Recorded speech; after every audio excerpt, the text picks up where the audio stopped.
Hello guys, welcome back to our channel Shriya reaction. আমি শান্তনু, আমি রিয়া। তো আজকে আমি লাইভ দেখছিলাম এখন টিভিতে, যেখানে লাখো লাখো জনতা রাস্তায় বেরিয়ে এসেছিল শুধুমাত্র ওসমান হাদি ভাইয়ের, শহীদ ওসমান হাদি ভাইয়ের জানাজায় সামিল হওয়ার জন্য। সত্যি এগুলো ভালোবাসা ছাড়া আর অন্য কিছু হতে পারে না। তো আজকে আমরা দেখব ওসমান হাদি ভাইয়ের জানাজায় আল্লাহু আকবর ধ্বনিতে প্রকম্পিত মানিক এভিনিউ, মানিক মিয়া এভিনিউ। আচ্ছা, মানিক মিয়া এভিনিউ। তো সত্যি কথা, এগুলো মানুষের ভালোবাসা এবং তার যে সহকর্মী ছিলেন তারাও সেখানে সামিল হয়েছিলেন, এবং এই ভিডিওর মাধ্যমে দেখে নেব তারা কি বার্তা দিলেন আম জনতার জন্য। Let's start. আসসালামু আলাইকুম। আমরা কি এখানে কান্নার জন্য এসেছি? আমরা এখানে কিসের জন্য এসেছি? আমার ভাইয়ের রক্তের বদলা নেওয়ার জন্য আজকে আমরা এই জানাজায় দাঁড়িয়েছি।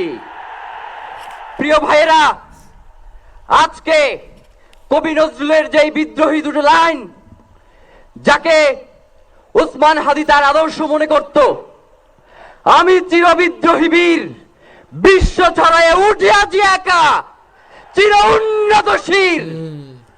প্রিয় ভাইয়েরা, আপনারা জানেন শরীফ ওসমান হাদিকে এক সপ্তাহ 168 ঘন্টা আগে গুলি করা হয়েছে।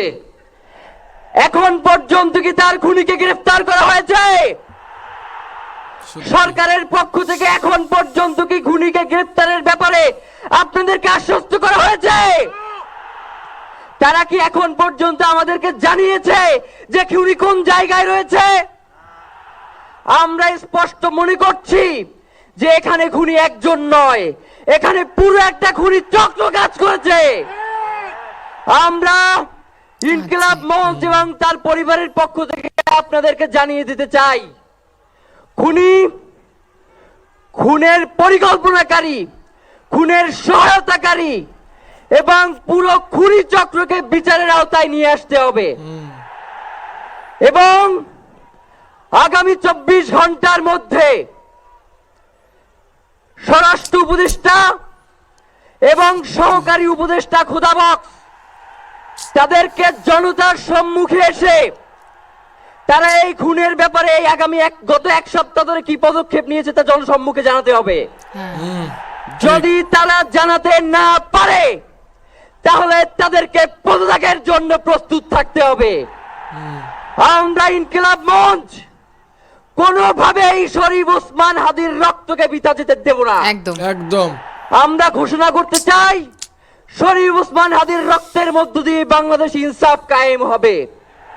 আপনাদেরকে তিনি বারংবার বলেছেন, বাংলাদেশের স্বাধীনতা, সার্বভৌমত্ব রক্ষা এবং ইনসাফের লড়াইয়ের জন্য আমাদেরকে যদি জীবন দিয়ে দিতে হয় আমরা জীবন দিয়ে দেব, তবু ইনসাফের লড়াই ছাড়বো না।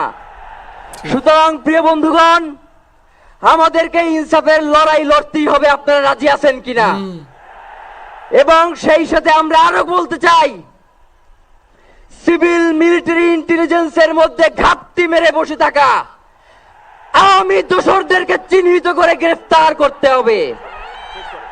প্রিয় সংগ্রামী বন্ধুগণ, শরীফ ওসমান হাদির পরিবারকে জানানো হয়, রাষ্ট্রের পক্ষ থেকে আপনাদেরকে যদি কোনো সুবিধা দরকার হয় আপনারা আমাদেরকে বলবেন।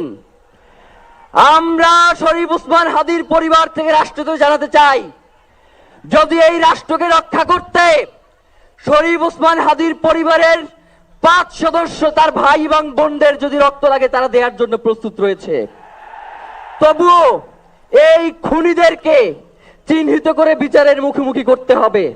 ঠিক। আমরা আপনাদেরকে আরেকটা ঘোষণা দিয়ে আজকের বক্তব্য শেষ করতে চাই, ওসমান হাদির নিরাপত্তার জন্যই কোন জায়গা থেকে তার লাশ নিয়ে যাওয়া হবে আমরা জানি না। ওসমান হাদি ভাই কি মৃত? তিনি আমাদের লক্ষ কোটি তরুণের মধ্যে জীবিত রয়ে যাবেন ইনশাআল্লাহ। ঠিক। আপনাদেরকে জানিয়ে দিতে চাই, কোন ধরনের সহিংসতা ছাড়া আমরা যেহেতু ওসমান হাদির লাশকে আমরা জাতীয় কবি কাজী নজরুলের পাশে দাফন করার ব্যবস্থা করতেছি, আপনারা সবাই এই প্রোগ্রাম শেষে জনতা মিছিল নিয়ে শাহবাগে চলে যাবেন। আমরা ওখানে গিয়ে আপনাদের সাথে দাফনের পরে কথা বলবো। হয় বাংলাদেশের স্বাধীনতা সার্বভৌমত্ব থাকবে, বাংলাদেশের ইনসাফ কায়েম হবে, নয়তো আমরা বাংলাদেশের জন্য রক্ত দেওয়ার জন্য সবাই প্রস্তুত রয়েছি।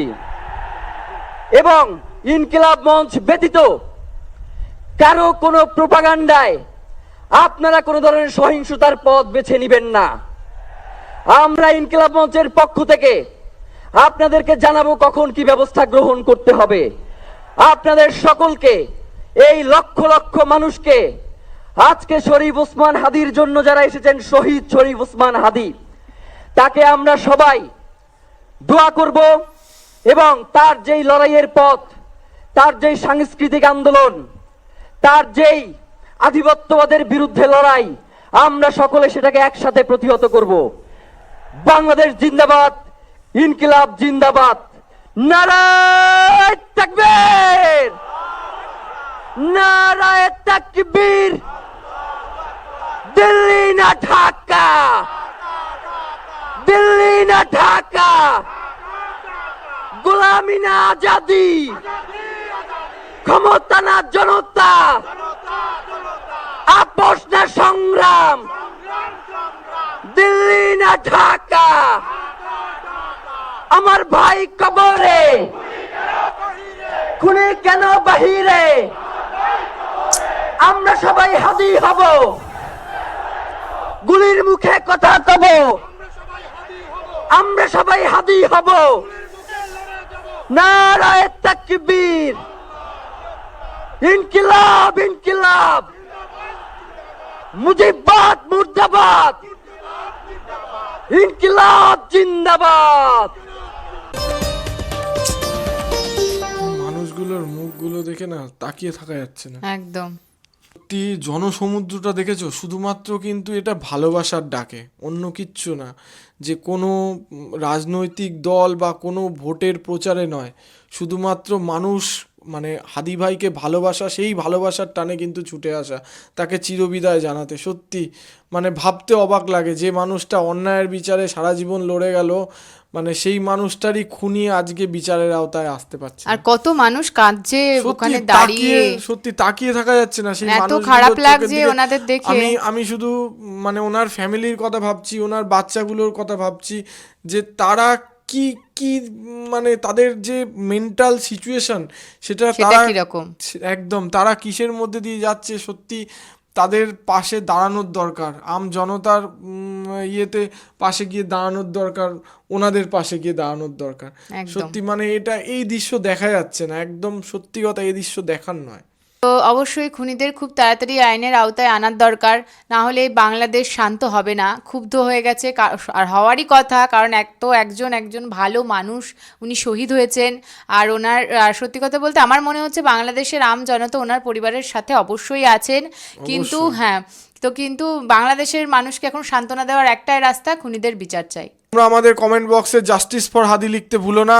আর আমাদের ভিডিও যদি ভালো লেগে থাকে তাহলে লাইক করে দিও, শেয়ার করে দিও এবং আমাদের চ্যানেলটি সাবস্ক্রাইব করে দিয়ে আমাদের পাশে থাকবে, যাতে এরকম নতুন নতুন ভিডিও আমরা তোমাদের জন্য আরও আনতে পারি। দেখা হচ্ছে তোমাদের সাথে নেক্সট ভিডিওতে। Thank you.